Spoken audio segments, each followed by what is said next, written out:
आज म नेपाल असफल राष्ट्र भएको हो कि हुने अवस्थामा छ भन्ने बारेमा केही विश्लेषणहरू गर्न गइरहेको छु।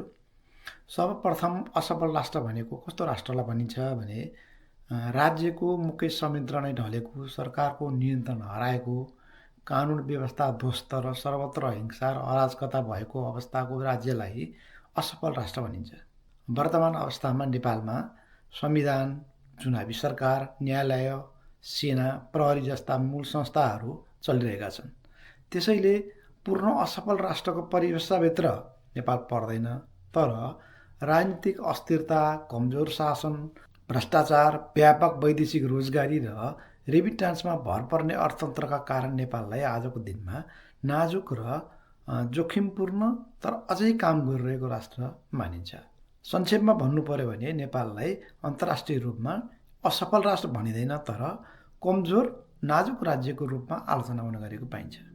नेपालमा सुधारको सम्भावना धेरै छ, तर शासन सुधार, आर्थिक रूपान्तरण र संस्थागत सुदृढीकरण नगरे त्यो नाजुकता अझ गहिरो हुँदै जान सक्ने जोखिम छ र यस्ता जोखिमहरू बढ्दै गए भने नेपाल असफल राष्ट्र हुन्छ। असफल राष्ट्रहरू भनेको सोमालिया, अफगानिस्तान, सिरिया, सुडान, दक्षिणी सुडान, यमन, लिबिया, कङ्गो, लोकतान्त्रिक गणतन्त्र हैटी जस्ता राष्ट्र हुन्, जहाँ विदेशी शक्तिहरूको चलखेल हुन जान्छ र यस्तो जोखिममा नेपाल क्रमशः अब अगाडि बढ्दै गइरहेको आभास अहिले भइरहेको छ।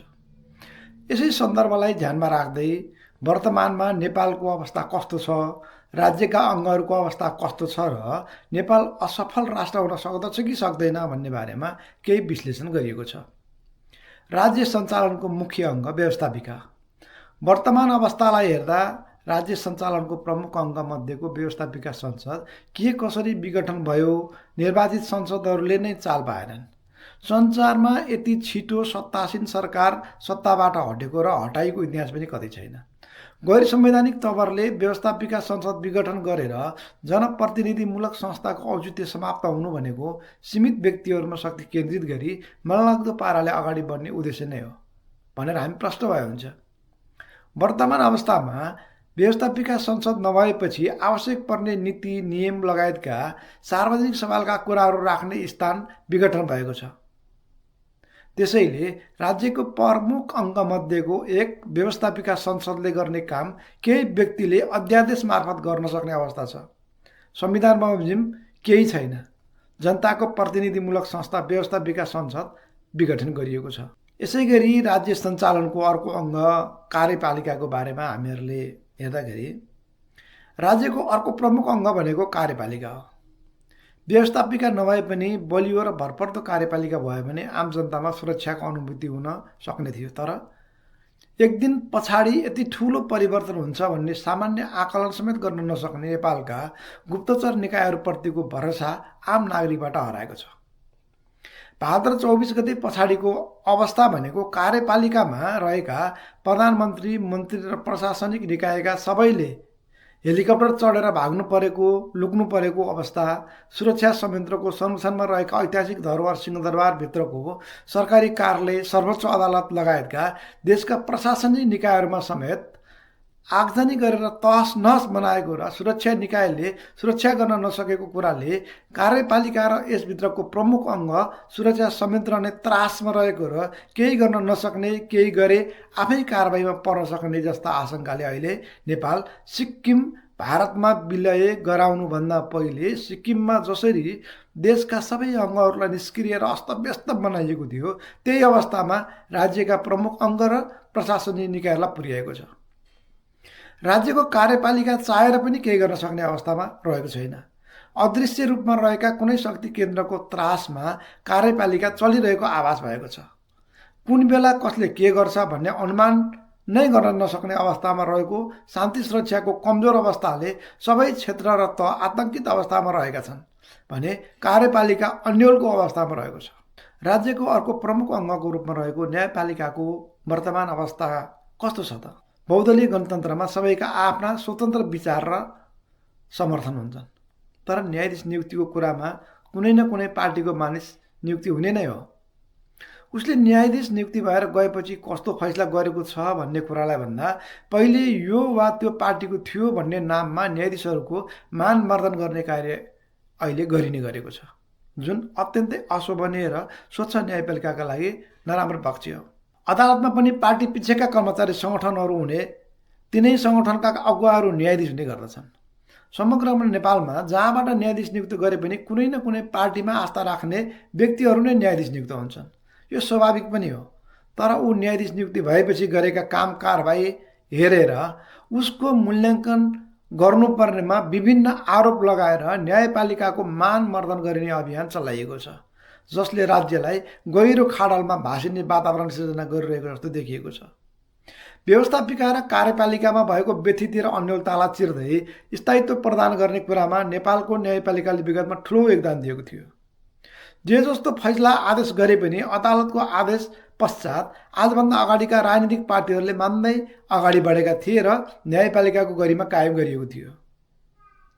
पहिले पहिले संसद विघटनका मुद्दाहरूमा अग्राधिकार दिई मिति तोकेर पेशी दिई समयमा नै छिनोफानो गर्ने गरिएको थियो, तर अहिले सर्वोच्च अदालतको प्राथमिकतामा संसद विघटनको मुद्दा परेको छैन।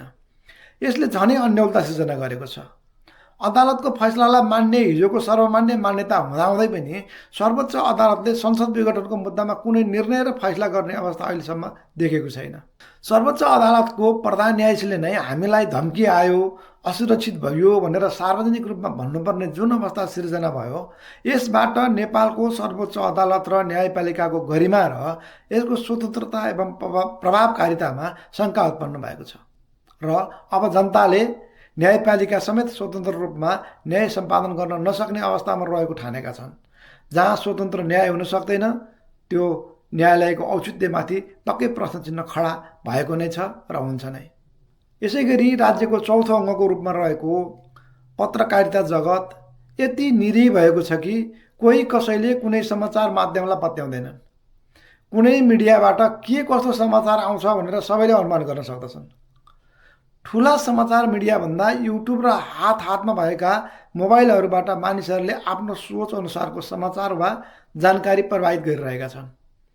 यस्तो गलत तरिकाले समाज दिग्भ्रमित हुन गयो भन्दै अहिले सरकारमा भएकाहरू पनि भन्दैछन्। समग्रमा पत्रकारिता जुन राज्यको चौथो अङ्ग हो, यो पूर्ण रूपमा असफल भएको छ भने यसले पनि विश्वसनीयता गुमाइसकेको छ।